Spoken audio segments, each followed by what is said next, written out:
Math solutions for everyone. Good morning. Lecture number 4 determinant and matrices के base पर आज हमें कुछ और बातें समझ लेनी है। हमने 2/2 का डिटरमिनेंट की वैल्यू फाइंड कर ली है। अब हमें आज कुछ एग्जांपल्स 3/3 के डिटरमिनेंट के एग्जाम्पल के तौर पर लेने होंगे, तभी आपको आगे की बातें अच्छे से समझ आएंगी। तो चलो आज हम पहला प्रॉब्लम लेते हैं। Find the value of determinant. Determinant की वैल्यू फाइंड करनी है और डिटरमिनेंट है 3/3 फॉर्म में। तो 3/3 फॉर्म में मैं डिटरमिनेंट यहां पर एग्जांपल लिख रहा हूं। डिटरमिनेंट है आपका determinant equal to determinant of 3 -4 -5, या फिर आप इसको -4 भी कह सकते हो। यहां पर +5 है तो +5, 1 1 -2 और 2 3 1। आपको एक बार फिर से अच्छे से याद होना चाहिए। 1 1 place, 1 2 place, 1 3 place, 2 1 place, 2 2 place, 2 3 place, 3 1 3 2 और 3 3 प्लेस। ये आपको यहां पर पहले से ही मालूम है। अब आपको क्या करना है, जो डिटरमिनेंट आपके सामने है इसकी वैल्यू आपको फाइंड करनी है। अब क्या किया जाएगा, इसको आपको अच्छे से देख लेना है। मैं यहां पर एक बार फिर से डिटरमिनेंट लिख देता हूं। Determinant of 3 -4 5 1 1 -2 2 3 1। इस डिटरमिनेंट की वैल्यू फाइंड करने के लिए, इस डिटरमिनेंट की वैल्यू फाइंड करने के लिए आप इस पहले रो का यूज करने वाले हो। अभी तो इस पहले रो का ही हमें यूज करना होगा। हम सेकंड रो का यूज करके भी इस डिटरमिनेंट की वैल्यू फाइंड कर सकते हैं, मगर अब इस वक्त हमें सिर्फ पहले रो का ही यूज करना अच्छे से समझ लेना है। बाद में आगे जाकर मैं आपको फर्स्ट रो, सेकंड, थर्ड या फिर फर्स्ट कॉलम का यूज करके भी आप फर्स्ट कॉलम का यूज करके भी आप डिटरमिनेंट की वैल्यू फाइंड कर सकते हो। मगर अभी इस वक्त हमें सिर्फ पहले रो का यूज कैसे किया जाता है यही बात हमें समझ लेनी होगी। तो इस पहले रो का ही यूज करना है, ये बात अभी आप अच्छे से समझ लीजिए। पहले रो का यूज करके डिटरमिनेंट की वैल्यू किस तरीके से फाइंड की जाती है, तो पहले रो में का पहला एलिमेंट आपके सामने है 3। पहले रो में का पहला एलिमेंट 3। इसको आप अच्छे से देख लीजिए एक बार, क्योंकि इस प्रॉब्लम के बाद मैं आपको सेल्फ वर्क के लिए ही कुछ एग्जांपल्स देने वाला हूं। आपको सेल्फ में करने होंगे वो, तभी जब आप सेल्फ में कुछ एग्जांपल कर पाएंगे तभी आप आगे जा पाएंगे। तो इस पहले रो में का पहला एलिमेंट देखते वक्त आप इस पहले रो के एलिमेंट्स एक बार अच्छे से देख लीजिए और पहले कॉलम के एलिमेंट्स एक बार फिर से अच्छे से देख लीजिए। ये कौन से प्लेस का है? 1 प्लेस का एलिमेंट है, इस प्लेस का एलिमेंट है ये। तब आपको इस रो का और इस कॉलम का यूज किए बिना जो एलिमेंट बचते हैं वो देखने होंगे। इस एलिमेंट का जब आप यूज कर रहे हो तब आपको इस एलिमेंट, ये जो एलिमेंट है वो कौन से रो में है और कौन से कॉलम में है, वो एलिमेंट छोड़ के जो 4 एलिमेंट आपके सामने बचते हैं, ये बचते हैं 2 प्लेस का, 2 प्लेस का, 3 प्लेस का और 3 प्लेस का। यहां पर 3 का यूज करते हो आप अभी, तो 3 फर्स्ट रो में और 3 फर्स्ट कॉलम में, तो ये और ये आपको देखे बिना जो 4 एलिमेंट आपके सामने रहते हैं ये भी नहीं है आपको देखना। आपको इस कॉलम को भी यूज नहीं करना है और आपको इस रो का भी यूज नहीं करना है। और अब आपको दिखाई देता होगा आपके पास ये 4 एलिमेंट्स बचते हैं। आपको सिर्फ अच्छे से देखना है, जो मैं आपको दिखा रहा हूं वो बात अगर आप अच्छे से देख पाते हो तभी डिटर्मिनेंट की वैल्यू आप फाइंड कर पाएंगे। तो अब आप कौन सा एलिमेंट ले रहे हो? फर्स्ट रो से ही स्टार्ट कर रहे हो, तो फर्स्ट रो में का फर्स्ट एलिमेंट 3 ले रहे हो और इसके लिए आपको पहला रो और पहला कॉलम छोड़ के जो 4 एलिमेंट्स बचते हैं, इसको मैं किस तरीके से यहां पर लिखता हूं अच्छे से देख लीजिए। पहले रो का पहला एलिमेंट ले रहा हूं मैं 3, और ये 3 जब मैं ले रहा हूं तब मैं फर्स्ट रो और फर्स्ट कॉलम के एलिमेंट को नहीं देखूंगा, मैं इन 4 एलिमेंट्स को देखूंगा और इनका डिटर्मिनेंट मैं यहां पर यूज करने वाला हूं। और इसका डिटर्मिनेंट आप अच्छे से फाइंड कर पाते हो, हमने फर्स्ट लेक्चर में ही ले लिया है। तो ये पहले एलिमेंट के लिए ले लिया, ये पहली कंडीशन। अब आप सेकंड के लिए भी देख सकते हो, मगर एक बार मैं यहां पर अच्छे से दोहराना चाहता हूं और आप भी अच्छे से देख लीजिए।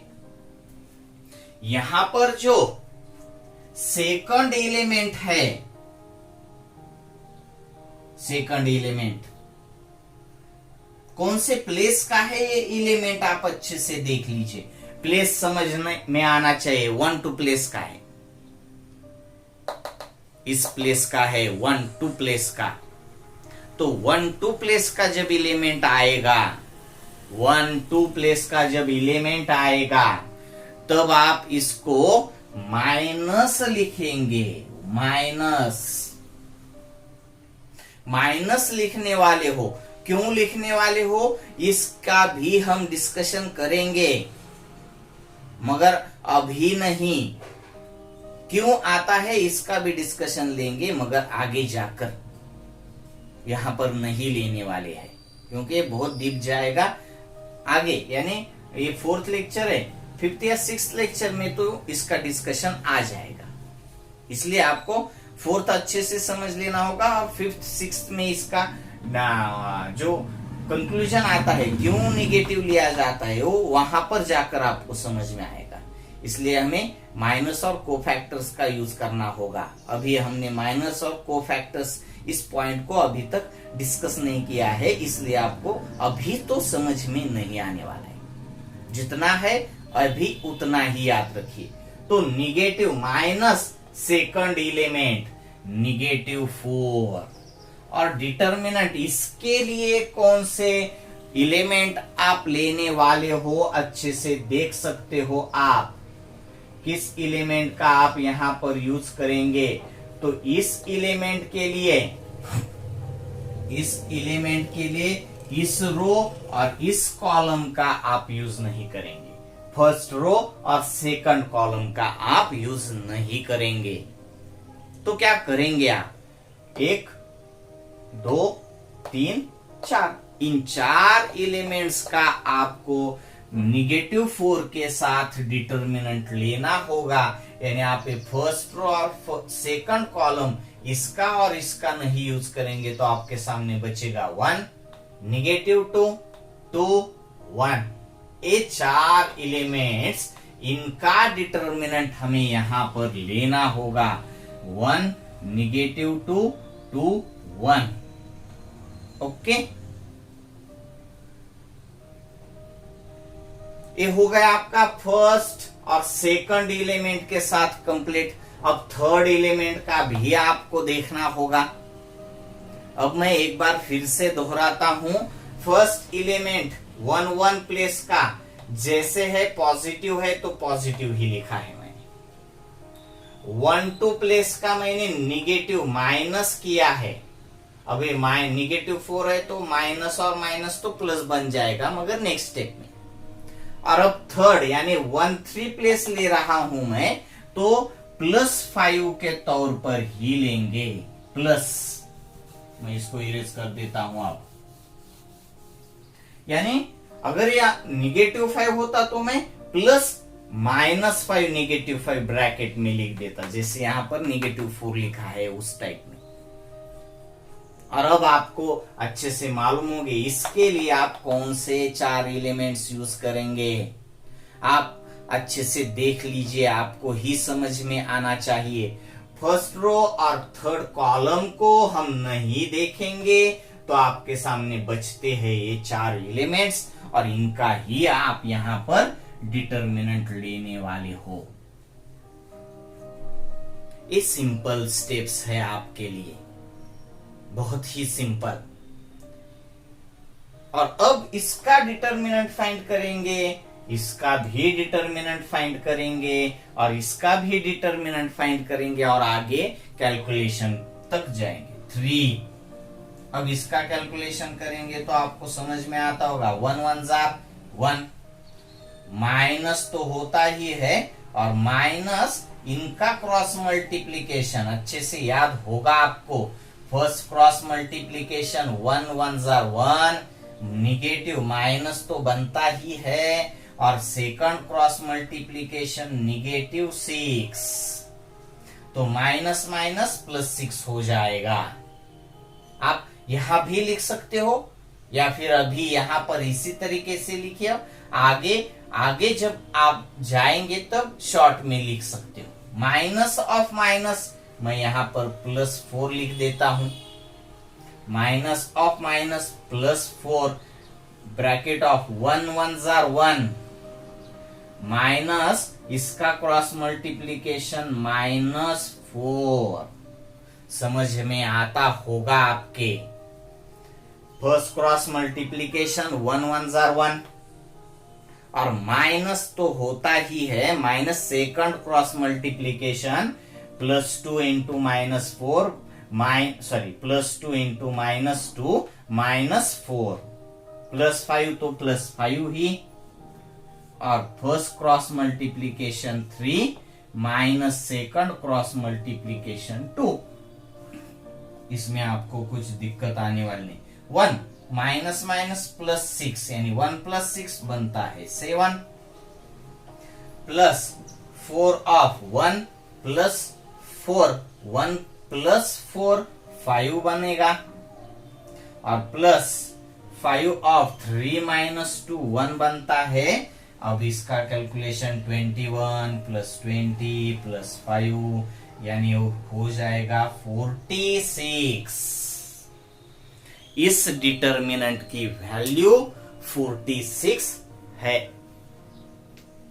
ये बहुत ही सिंपल है डिटर्मिनेंट। किस टाइप में? 3/3 टाइप में आप डिटर्मिनेंट देख रहे हो और उसकी वैल्यू आप फाइंड कर पा रहे हो। अब इसमें आपको कुछ दिक्कत है तो आप इसको अच्छे से एक बार दोहराइए, रिपीट रिवाइज करके देख लीजिए। और फिर भी आपको इसमें कुछ दिक्कत रहती है तो आप मुझे कमेंट बॉक्स में लिख दीजिए। मैं आपके लिए और एक दो एग्जाम्पल्स ले लूंगा। अभी तो मैं आपके लिए सेल्फ वर्क के लिए कुछ प्रॉब्लम्स दे रहा हूं। तो सेल्फ वर्क के लिए पहला प्रॉब्लम आपके लिए मैं इरेज कर देता हूं ये।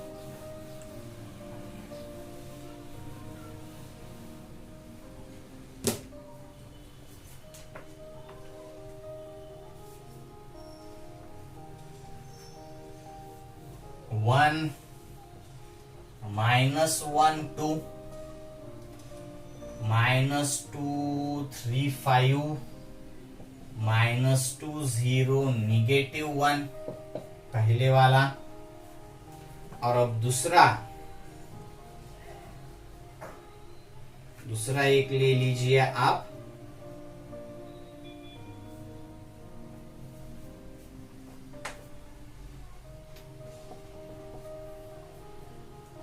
डिटर्मिनेंट ऑफ 3 -4 5 अच्छे से लिख दीजिए। लिखने की आपका प्रेजेंटेशन जो है लिखने का बहुत ही अच्छा होना चाहिए। तो ये दो प्रॉब्लम्स और आप आपके सेल्फ बुक्स में देख लीजिए और कुछ प्रॉब्लम्स आप सेल्फ वर्क में की लीजिए।